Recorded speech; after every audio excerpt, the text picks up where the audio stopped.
أعوذ بالله من الشيطان الرجيم.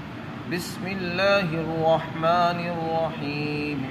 أفحسب الذين كفروا أن يتخذوا عبادي من دوني أولياء إنا أعتدنا جهنم للكافرين نزلا.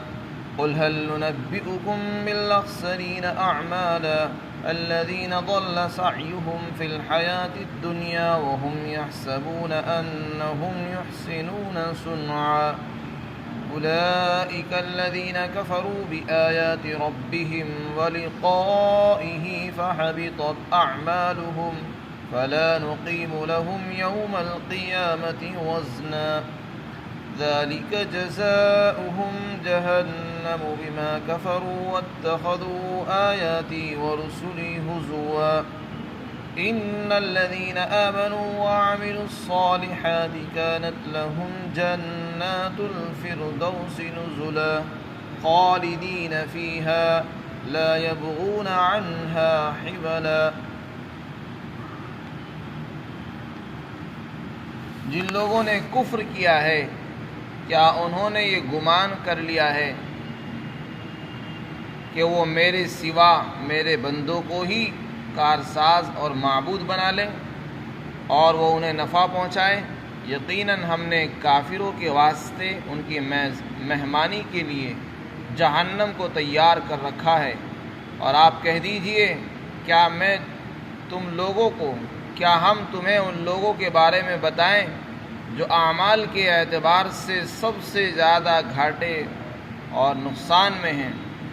یہ وہ لوگ ہیں جن کی کوشش دنیا کی زندگی کے اندر ضائع اور برباد ہو گئی اور وہ یہ سمجھتے ہیں کہ وہ بہت اچھے کام کر رہے ہیں. یہ وہ لوگ ہیں جنہوں نے اپنے پروردگار کی آیتوں کا اور اس کی ملاقات کا انکار کیا تو ان کے اعمال حبط اور بیکار ہو گئے. قیامت کے دن ہم ان کے واسطے کوئی وزن قائم نہیں کریں گے اور یہ جہنم ان کا بدلہ ہے ان کے کفر کی وجہ سے، اور انہوں نے میری آیتوں کو اور میرے رسولوں کا مذاق اڑایا. یقیناً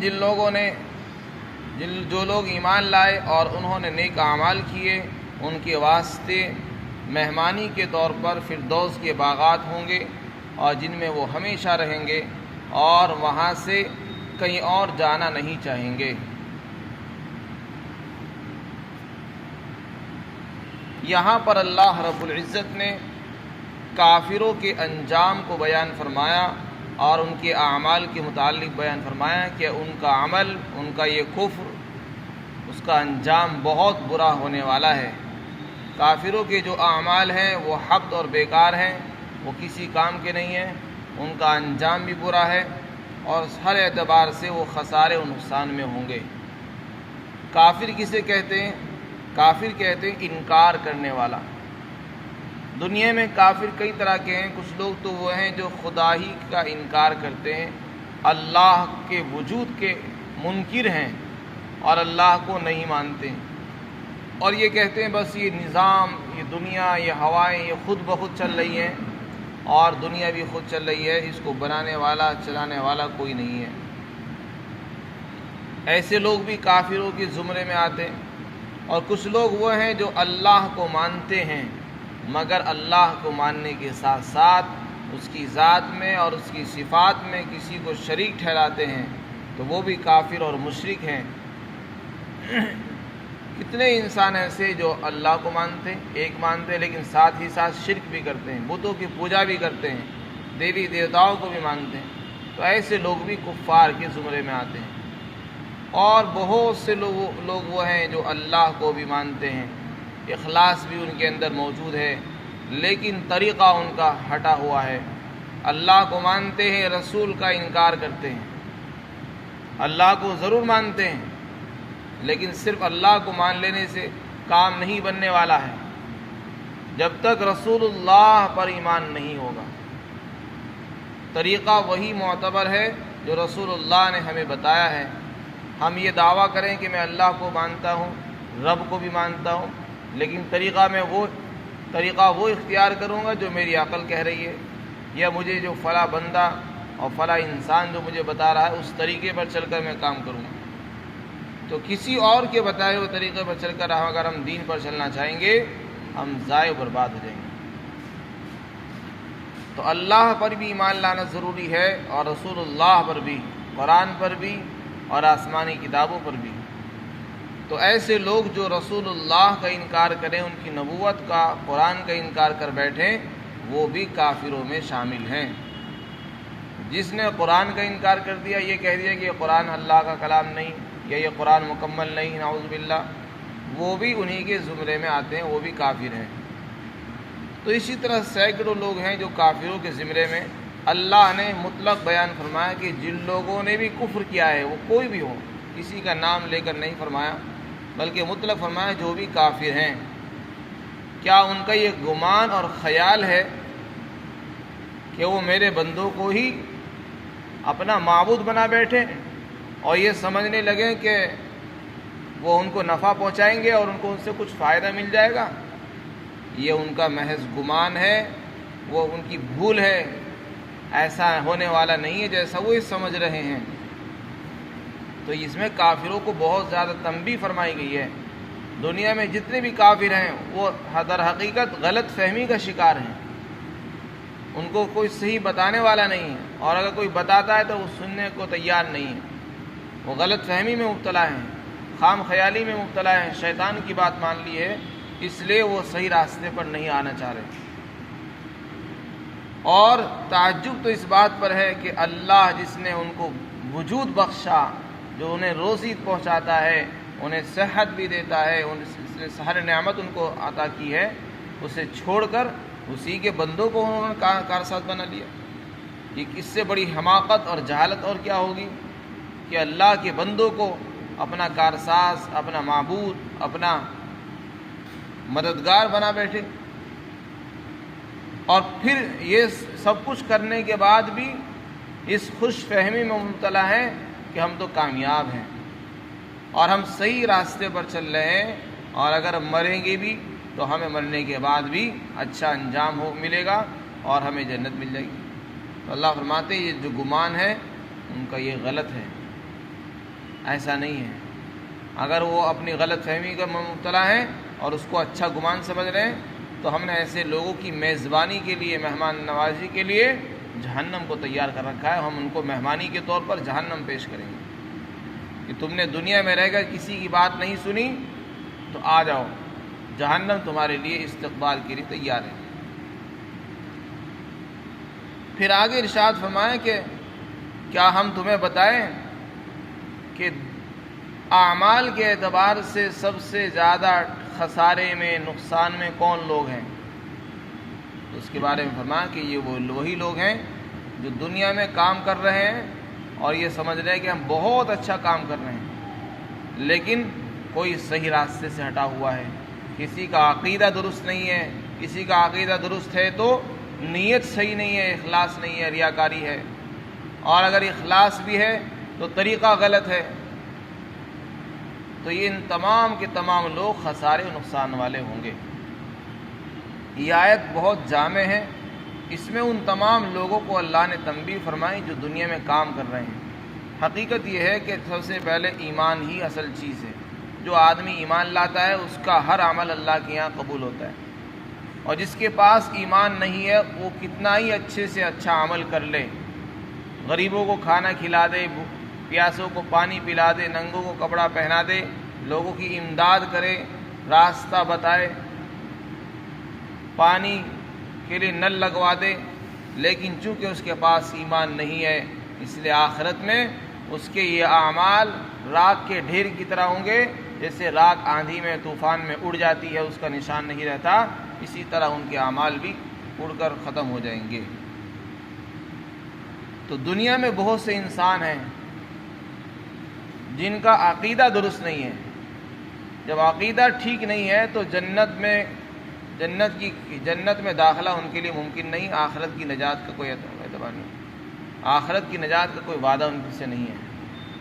اسی طرح کچھ لوگ وہ ہیں جن کا عقیدہ درست ہے لیکن راستہ ٹھیک نہیں ہے، اللہ کو مانتے ہیں لیکن اللہ تک پہنچنے کا جو راستہ ہے وہ ہے جو محمد الرسول اللہ نے بتایا، وہ اس راستے سے ہٹ کر اپنی عقل کے بتائے ہوئے خود تراشیدہ طریقے پر چل کر اللہ تک پہنچنا چاہتے ہیں، وہ بھی کامیاب نہیں ہو سکتے۔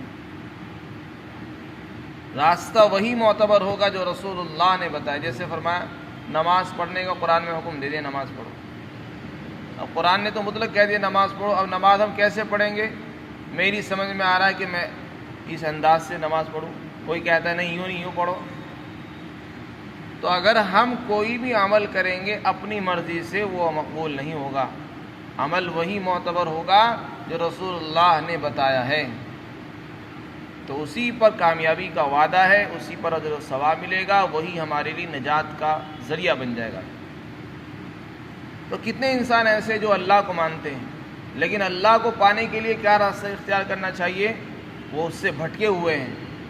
کتنے ہندوؤں کے اندر سادھو ہیں جو خدا کے وجود کے قائل ہیں اور مالک ایک ہے، سب کا مالک ایک ہے، اس بات پہ بھی اقرار کرتے ہیں، لیکن ساتھ میں شرک بھی کرتے ہیں، اور ساتھ ہی ساتھ اللہ کو پانے کے لیے انہوں نے اپنی عقل سے گھڑے ہوئے طریقے اختیار کر رکھے، انہیں راستوں سے وہ چل رہے ہیں۔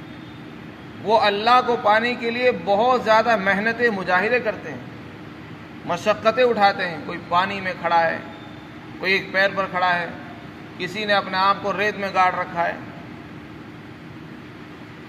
اور بہت زیادہ مجاہدے کرتے ہیں۔ راہبوں کے اندر، عیسائیوں کے اندر ان کے پادری نکاح نہیں کرتے صرف اس لیے تاکہ اللہ خوش ہو جائے۔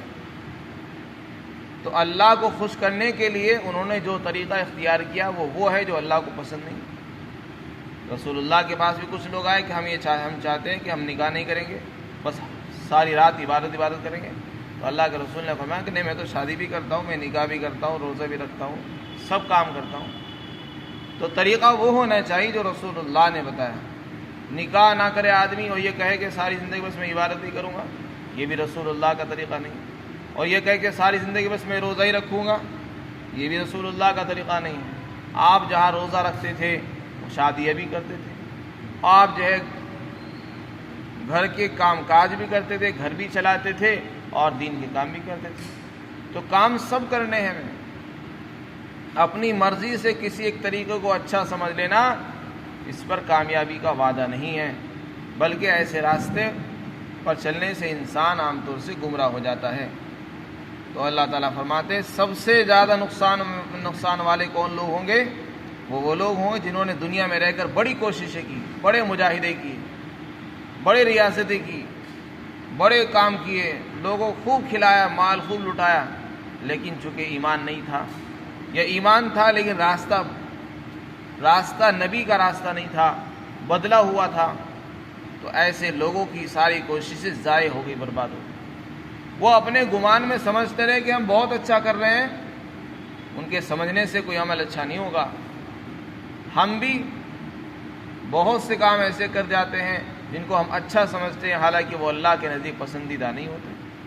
تو اس لیے ہماری ذمہ داری ہے کہ ہم ہر کام کو کرنے سے پہلے یہ دیکھیں کہ یہ کام اللہ کو پسند ہے یا نہیں، رسول اللہ کا طریقہ یہ تھا یا نہیں تھا۔ بہت سے کام ہم سمجھتے ہیں کہ یہ دین کے کام ہیں، لیکن اللہ کو کام پسند نہیں ہوتے، یا رسول اللہ کا وہ طریقے سے ہٹے ہوئے ہیں، تو پھر وہ ان اعمال کی وجہ سے انسان خسارے اور نقصان میں رہ جاتا ہے۔ دنیا کے اندر بہت سے لوگ یہ کہتے ہیں، اتحاد مذاہب کے قائل ہیں اور اس نظریے کے ماننے والے ہیں، یہ کہتے ہیں کہ دنیا میں مذہب اور دھرم بہت سارے ہیں لیکن سب کی منزل اور سب کا راستہ ایک ہی تک پہنچتا ہے۔ یہ بھی غلط ہے۔ اللہ ایک ضرور ہے لیکن اس تک پہنچنے کے راستے الگ الگ نہیں ہیں، کہ کسی بھی مذہب کو انسان اپنا لے اور وہ انسان سیدھا اللہ تک پہنچ جائے گا۔ اللہ تک پہنچنے کے لیے وہی راستہ اختیار کرنا پڑے گا جو رسول اللہ نے ہمیں بتایا ہے۔ جو مذہب اسلام ہے وہی معتبر ہے، وہی نجات کا ذریعہ ہے۔ اس سے ہٹ کر کسی اور دھرم اور دین کو اپنا کر ہم یہ چاہیں کہ ہم اللہ کو خوش کر لیں گے، اللہ خوش ہونے والا نہیں ہے۔ تو کچھ لوگوں کا نظریہ دنیا میں یہ بھی پایا جاتا ہے، جیسے غیر مسلمین کا نظریہ ہے اتحاد مذاہب، یعنی جتنے بھی دنیا میں مذہب مختلف ہیں، الگ الگ ہیں، لیکن مقصد سب کا ایک ہے۔ ایسا نہیں ہے۔ اللہ کو وہی طریقہ پسند ہے جو رسول اللہ کو آپ نے دیا ہے۔ ان الدین عند اللہ الاسلام، دین تو صرف اسلام ہے اللہ کو جو پسند ہے۔ ومن یبتغی غیر الاسلام دینا فلن یقبل منہ، اور جو اسلام کے سوا کسی اور راستے کو تلاش کرے گا وہ قبول نہیں ہوگا۔ تو اس لیے ہر عمل کے اندر ہمیں رسول اللہ کا طریقہ دیکھنا ہے اور اس میں نجات پانی ہے۔ اسی طرح بہت سے لوگ ایسے ہیں جن کا عقیدہ بھی ٹھیک ہے، اللہ کو بھی مانتے ہیں، اخلاص بھی ہے ان کے اندر، لیکن ان کا عمل سنت سے ہٹا ہوا ہے، شریعت سے ہٹا ہوا ہے۔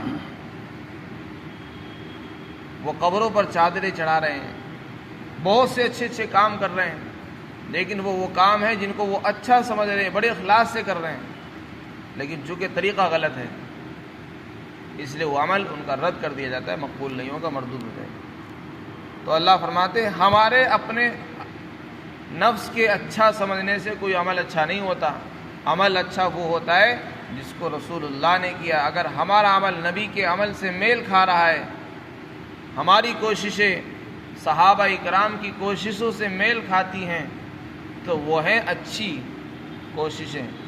ہم خود اپنی عقل سے فیصلہ نہیں کر سکتے کہ ہمارا یہ عمل اچھا ہے یا برا ہے، اس لیے قرآن میں فرمایا کیا ہم تمہیں بتائیں ان لوگوں کے بارے میں جو اعمال کے اعتبار سے سب سے زیادہ خسارے و نقصان میں ہوں گے؟ یہ وہ لوگ ہیں جن کی کوششیں دنیا کی زندگی میں برباد ہو گئی، بڑی کوششیں کی لیکن سب بیکار ہو گئی، اور وہ یہ سمجھتے تھے کہ وہ تو بہت اچھے کام کر رہے ہیں۔ یہ کون لوگ ہیں؟ اس کے بارے میں اللہ نے وضاحت فرمائی، یہ وہ لوگ ہیں جنہوں نے اپنے رب کی آیتوں کا انکار کیا اور اللہ کی ملاقات کا بھی انکار کر بیٹھے، یعنی قیامت کے دن اللہ سے ملنے کا، اس کے سامنے حاضری پیشی کا انکار کر دیا، تو ان سب کے اعمال بیکار ہو گئے، اور ان کے لیے ہم قیامت کے دن وزن بھی قائم نہیں کریں گے۔ کافر جتنے بھی عمل دنیا میں کر رہا ہے اس کی مثال قرآن میں دی ہے، مثل الذین کفروا بربہم اعمالہم کرماد اشتدت بہ الریح فی یوم عاصف۔ کافر چاہے پہاڑوں کے برابر عمل کر لے، اس کی مثال ایسی دی ہے جیسے کہ راکھ ہے، راکھ کا ایک ڈھیر ہو اور تیز آندھی کا دن ہو، آندھی چل رہی ہو اور اس میں تیز آندھی آئے اور سارے راکھ کو اڑا کر لے جائے، تو بتاؤ راکھ کا کوئی نام و نشان رہے گا؟ نہیں رہ سکتا۔ جتنی راکھ ہے چاہے اس کا ڈھیر کیوں نہ ہو وہ بھی ختم ہو جائے گی ہوا سے۔ بس یہی مثال ہے کافروں کے عمل کی، کہ ان کے عمل تو اس طرح ہوا میں اڑ جائیں گے اور پتہ بھی نہیں چلے گا کہ وہ کہاں گئے تھے۔ تو اس لیے ان کو اپنے عمل پر خوش نہیں ہونا چاہیے، ورنہ ان سے امید لگا کے بیٹھنا چاہیے کہ ہم بہت اچھے کام کر رہے ہیں۔ عمل جبھی معتبر ہوں گے جبکہ ایمان کے ساتھ ہوں گے۔ اس لیے حدیث پاک کے اندر آتا ہے، اللہ کے رسول نے فرمایا قیامت کے دن کچھ لوگ وہ ہوں گے جو موٹے تازے ہوں گے اور بڑے بڑے اعمال لے کر آئیں گے، لیکن اللہ تعالیٰ کے نزدیک ان کی قیمت مچھر کے پر کے برابر بھی نہیں ہوگی۔ بعض حدیثوں میں آتا ہے بعض لوگ پہاڑ جیسے اعمال لے کر آئیں گے لیکن ان کے اندر کوئی وزن اور جان نہیں ہوگی، یا تو ریاکاری ہوگی یا عقیدہ ٹھیک نہیں تھا، عمل بہت سارے کیے تھے، عقیدہ درست نہیں تھا، اخلاص نہیں تھا، ریاکاری تھی یا سنت سے ہٹا ہوا عمل تھا، تو اس کی وجہ سے ان کے اعمال بیکار ہو جائیں گے، ان کا کوئی وزن نہیں ہوگا۔ اس لیے اللہ فرماتے ہیں ہم ان کے لیے کوئی وزن ہی قائم نہیں کریں گے۔ بعض مفسرین نے اس کا مطلب بیان فرمایا کہ قیامت کے دن جو وزن قائم ہوگا، میزان عدل ترازو، وہ ایمان والوں کے لیے ہوگا۔ جو ایمان والے ہوں گے ان کے اعمال تولے جائیں گے، یا جن کے اندر تھوڑی بہت ریاکاری نفاق ہوگا ان کے عمل تولے جائیں گے۔ جن کے پاس کچھ ہے ہی نہیں، جنہوں نے کفر اختیار کیا، ان کے عمل میں تو جان پیدا ہی نہیں ہوئی۔ جان پیدا ہوتی ہے، وزن جو پیدا ہوتا ہے وہ ایمان سے، اخلاص سے۔ ان کے اندر جب ایمان ہی نہیں ہے، اخلاص ہے، تو وزن کہاں؟ تو اس لیے ان کو تو بغیر حساب کے جہنم میں بھیج دیا جائے گا، اور یہ ان کی جزا ہے، ان کی جو سزا ہے وہ جہنم ہوگی، کیونکہ انہوں نے کفر اختیار کیا اور میرے رسولوں کا، میری آیتوں کا انکار کرتے تھے، اس لیے آج ان کو اس کی سزا دی جائے گی۔ اللہ تعالی ہم سب کو عمل کرنے کی توفیق۔